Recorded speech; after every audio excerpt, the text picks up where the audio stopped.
Ladies and gentlemen, I am SidAlpha. As promised, although likely a day late, we have part 2 of this editing nightmare that is the Dirty Devs Day of Dragons update.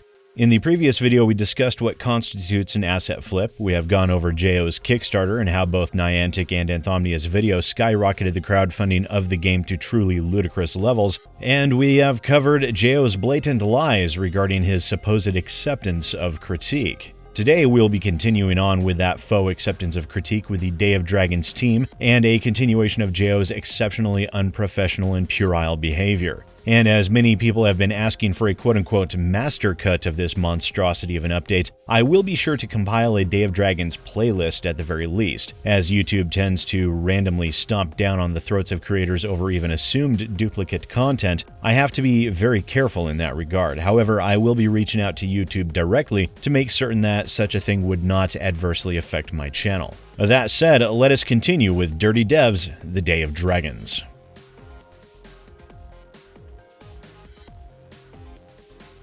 For this segment, I do have to list my own personal acquaintances and my own personal bias here, and at least discuss the situation surrounding an interview of JO conducted by a personal friend, Mellow Online. Mellow Online is someone that I've known for an extremely long time. He runs the Sentinels of the Store Discord group and has himself become a video games journalist. He has either himself uncovered or been instrumental in uncovering information surrounding countless asset flippers and dirty devs, along with Sir Violent Death, who is himself a member of Sentinels of the Store. In terms of consumer advocacy with an intent towards objectivity, there are few people in this industry with more integrity than Mellow Online, in my opinion. Recently, Mellow Online conducted an interview with JO for a planned article on the website TechRaptor.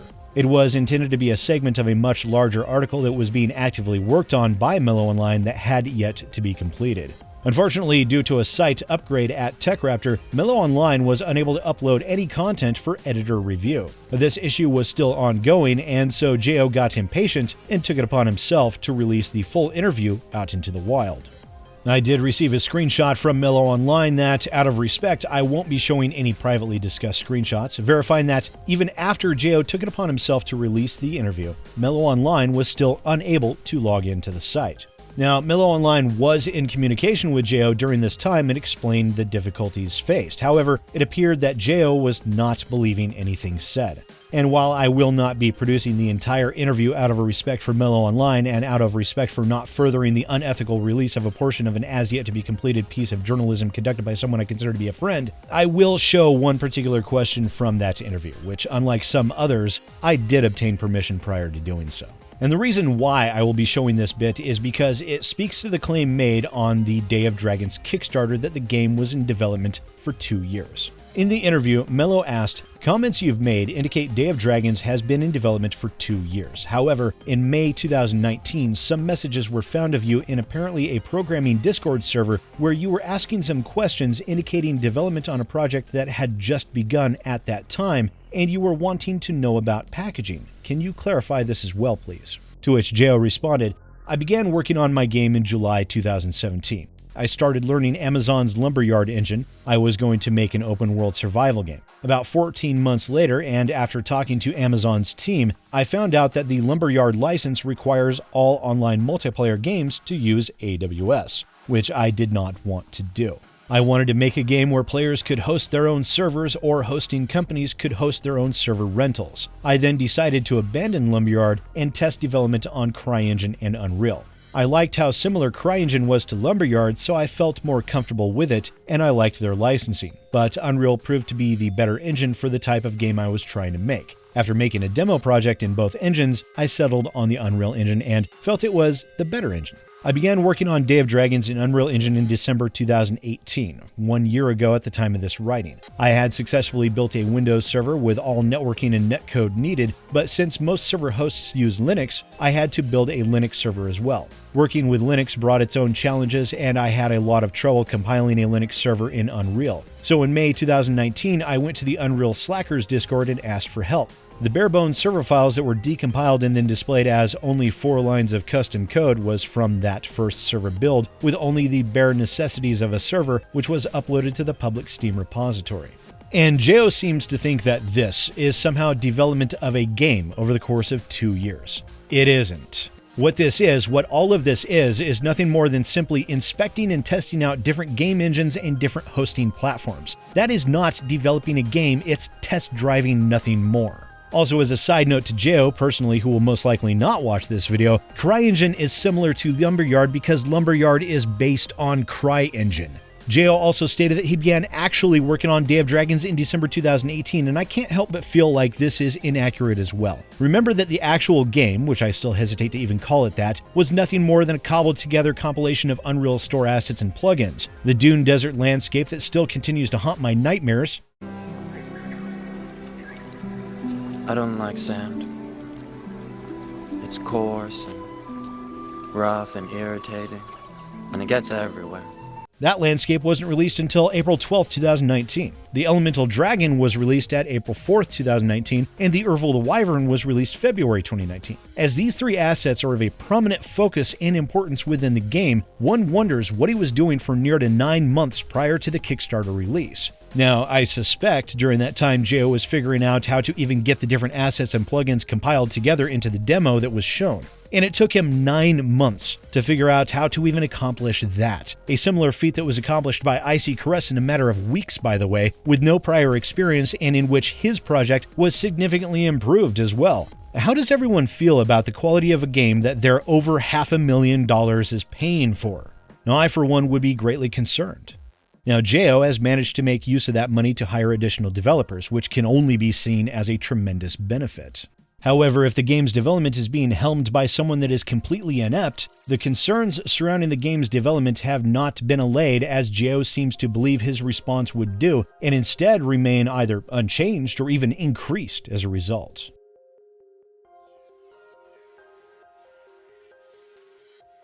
Now, one of the primary hallmarks of a dirty dev or of an asset flipper is a traditional desire to wish to avoid public condemnation of their actions. Individuals such as these tend to do whatever is possible to avoid or prevent their shady behaviors or outright incompetence from reaching the eye of the general public. The reason for that is, well, money. You see, if a person sees a gigantic controversy surrounding a game and numerous allegations of incompetence, lies, Steam rules violations, and other issues, chances are those people will be far less likely to purchase a game, especially if it is in early access. And in this desire to prevent his own actions from furthering damage to potential sales from the odd passersby on Steam, Jeo decided to double and then triple down on the classic Dirty Devs playbook, Rule 3, Silence Critique. Now, so far this has seemingly been limited to his own Discord that we'll be discussing later on in this video and the Steam discussions forums. Apparently, Jeo hasn't quite hit the level of desperation or idiocy needed for spurious DMCA takedowns. Actually, as it turns out, as of a few hours after I'd recorded this segment, and then again the following morning, Jeo actually did attempt a spurious DMCA strike against both IGP's The Truth About Day of Dragons video and my Dirty Devs Day of Dragons video as well. However, the videos were deemed by YouTube to be so completely fair use that they had refused to take the videos down. As many of you know, I myself have gone through this very same process with spurious DMCA strikes numerous times. Only occasionally did it actually turn into a battle. Where such attempts were far more prevalent were in the cases involving Andrew Watt and later with Alex Maurer, and with those instances, YouTube had refused those claims as well. And this is important because the DMCA is not simply something that YouTube does. It's not a process that YouTube puts into place of their own free will. It is required by law, and the Digital Millennium Copyright Act requires platforms such as YouTube, Twitch, and web hosts to take action under the auspices of their safe harbor provision.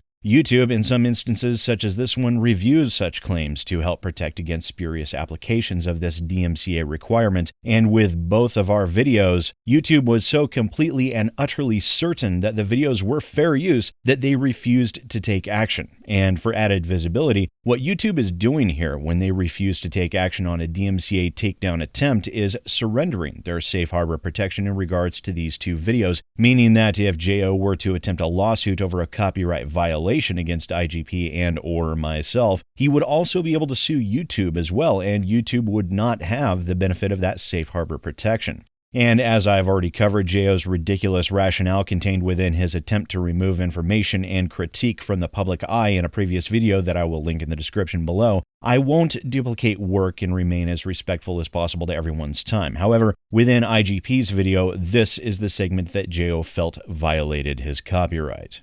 On their Discord server during the campaign, Jayo was sharing unlicensed concept art, implying that they are already in the works or already in the game, ultimately misleading supporters and potential supporters on the quality of the game that didn't even exist. And within my video, Jayo cited the gameplay footage contained within as violating his copyright, along with stating that both videos were violating copyright because they were harming his potential sales. So let me tell you why these videos were fair use. The answer is a simple one. In the case of both videos, they were the very definition of a transformative work and of critique and critical commentary. Critique can take many forms, and it is not limited to merely a product alone. Critique can take the form of covering and discussing newsworthy topics and topics of public interest as well. It can take the form of examining actions and of behaviors. It can take the form of examining not simply the game or the product in question, but also those that are creating it. And as there have been many actions taken by both Jayo and his team that have given rise to grave concern as to the capacity to actually complete the game, to say nothing of his rampant and draconian censorship and everything else being covered in this and past videos, the matter of public interest, at least within the sphere of indie gaming, cannot be ignored or denied. And while Jayo is, as I said, quite lacking in intellectual capacity to understand these concepts, what he was doing here was not protecting his own copyright, no. He deliberately and decidedly went after two of the content creators that have been the most vocal in calling out Jayo's crap. Those who have done their best to make sure that the questions and concerns that have been raised can be voiced without being silenced by an unscrupulous and immoral man who would stop at nothing to shield the truth from the eyes of his community. A man who cares nothing for anyone or anything but himself and his wallet. And so he wanted to silence those videos that call him out. He attempted to turn the DMCA, which is intended as a shield, and instead tried to use it as a hammer in order to smash down on the heads of content creators. It is an attack, and it is deliberately silencing of professional critique. It is immoral, it is disgusting, and it is one of the last lines that Jayo had not yet crossed in the lexicon of the dirty devs until now. And in response to this, I myself have been discussing with attorneys to see what, if any, legal actions can be taken. Because shady developers such as this attempting to weaponize the DMCA in order to silence critique is not a new phenomenon by any stretch of the imagination. And with cases such as these, if an example can be made that would curtail other such actions in the future, then it should. And if all that comes of it is a greater understanding of what can and cannot be done, then that would be useful as well. So if a lawsuit develops and I'm able to drag Jayo into a courtroom, then I will do so. If I can't, then I can at least come back to everyone armed with the information of what can or cannot be done with these types of scenarios, which would still be a beneficial outcome. However, for full visibility, if Jayo had managed to bring the video down in this manner, the legal case would have been essentially open and shut per the discussions I've had with attorneys up to this point. As it stands, if this lawsuit turns into a reality, it will follow along the lines of attempted infringement of First Amendment rights along with failure to consider fair use.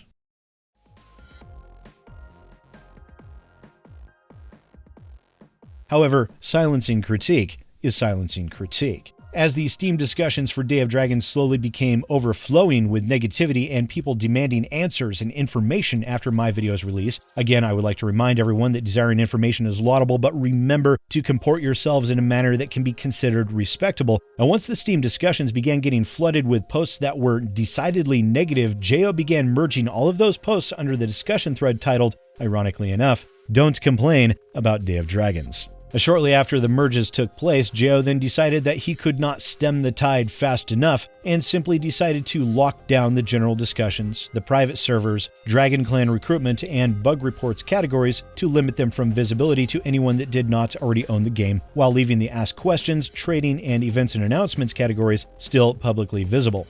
The Steam discussions section remained in this state for about a day, and then Jayo and his moderators purged all of the merged comment threads and cleaned up the Steam discussions before finally marking them publicly available again, where they remain tightly controlled and any hint of negativity or of negative critique are quickly and quietly deleted. And this is a problem for two different reasons. The first should be obvious enough. Silencing critique is in and of itself completely anti-consumer in nature. The second is an exhibition of absolute disdain for his own community and a seeming desire to pull the wool over people's eyes. Now, I want to discuss that a little bit more in depth. I will, of course, readily agree that not all critique is created equal. It is also important that critique is not at all the same thing as merely speaking or thinking critically. There is a difference. I myself have seen numerous posts on the Steam discussion threads and elsewhere that could charitably be called spiteful and vitriolic at best. When engaging in commentary of such a low value in terms of meaningful discussion, all one serves to do is provide a moral or ethical platform to one's opposition that they might not necessarily deserve. And such is the case with J.O. That said, expressions of displeasure over the state of the so-called game itself or of the actions taken and statements made by the developer and his team are not necessarily that same level of spiteful vitriol. There were a great number of people that were doing their best to speak up and speak out over J.O.'s actions that were not at all vitriolic in any manner, and those voices are being silenced every bit as much as all the rest. And in this, while J.O. will continue to shield himself and hide away from the results of his own actions and behavior, he continues to foment unrest and discontent with many amongst his own community. This silencing of his community also causes another severe issue, as it is J.O. deliberately and knowingly removing information from the public eye that could be served to allow any new prospective buyers to make a better and more informed purchasing decision. After all, if a person sees the type of behavior J.O. himself is engaged in and just how little he actually cares, engaging in lies, in misrepresentations, and of directly and deliberately silencing critique, they will be far less likely to purchase this paint-by-numbers amalgamation of store-bought assets.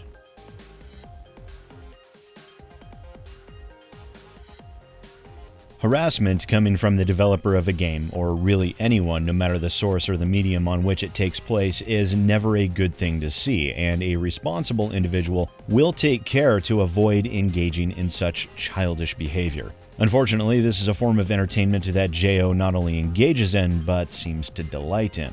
As much of the original data has been deleted by J.O. and his moderation team, I thought this portion of the video would have to be left out, but thankfully, it was detailed extensively in a lengthy Imager post by NG himself titled, "Uh-oh, sisters, we have a bad dragon on our paws," that I will link down in the description below. And some of the information within this post will be touched on here and expanded in other segments later in this video due to the context involved. And the majority of this segment will be in NG's own words. NG started at the beginning of the post. As of writing this, the coward known as J.O. has wiped the discussion channel that previously held all conversations. Otherwise, I would have loved to provide more evidence with Discord's developer mode through an alt account I already had in the Discord. I was briefly involved in some minor discussion about Day of Dragons. Simultaneously, I was working on game programming for an NDA project. J.O. was involved, trying to encourage people to mass report IGP for, quote, decompiling his code. I remember poking fun at the idea that him having 3 AAA developers actually means something instead of being regarded as a gimmick title in the actual game development industry.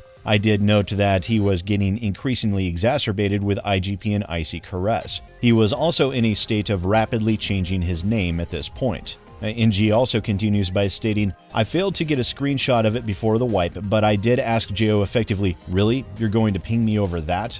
I even requested to not get pinged over pettiness like that, applying my own tongue-in-cheek attempt at humor. To which I went back to work, then started to get mass pinged by J.O. and his duplicates. To note, I keep my Discord notifications enabled as @mentions only for names, and the sound is enabled because of my status at Anthomnia's Isla Nycta Discord. As a head admin, I tend to look over quickly when receiving a ping due to whatever important matter might require my attention.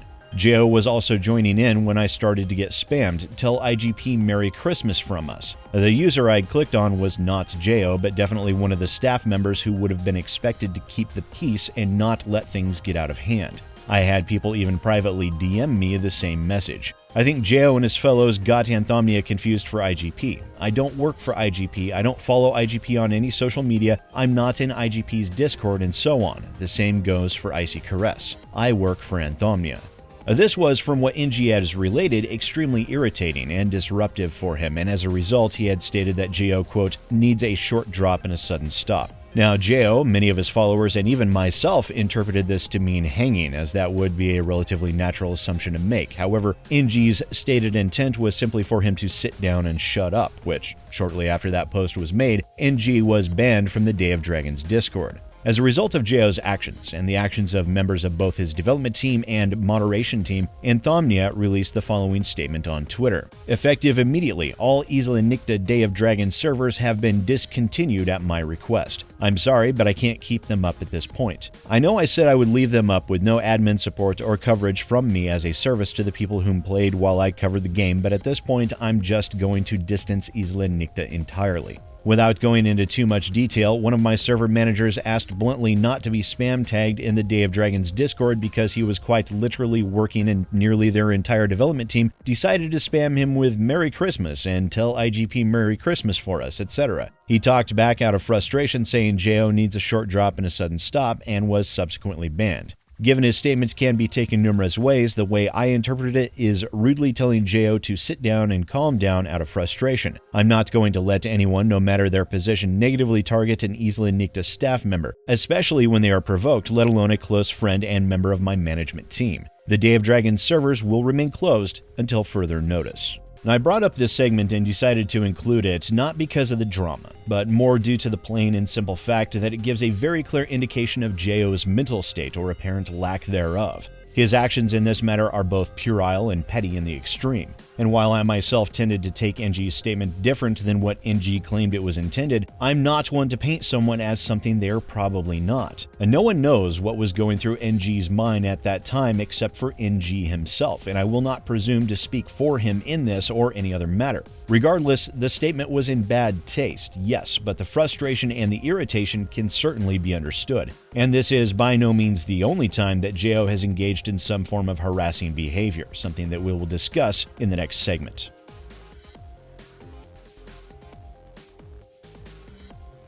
And that next segment will have to wait for the final part in the Day of Dragons update series. Now, I would remind everyone that, due to the monumental delays, much of the information may seem to be old news to some. However, I would ask everyone to bear in mind that much of it is still not common knowledge, and due to this fact, making sure this information is more readily available is still of great utility. Because Jao's complete incompetence and inability to comport himself in a professional manner, his disillusionment towards his own community, his complete disregard for United States DMCA law, his and his entire team's continued attempts to silence any and all critique accepting that which offers nothing but misguided glowing praise, all of it is but another piece to the puzzle in the sham that is Jao's beginning career as a so-called game developer. Now, please do remember to share this video if you would be so kind, and we'll be back very soon with what will hopefully be the final installment in the Dirty Devs Day of Dragons series, although in that I won't exactly be getting my hopes up.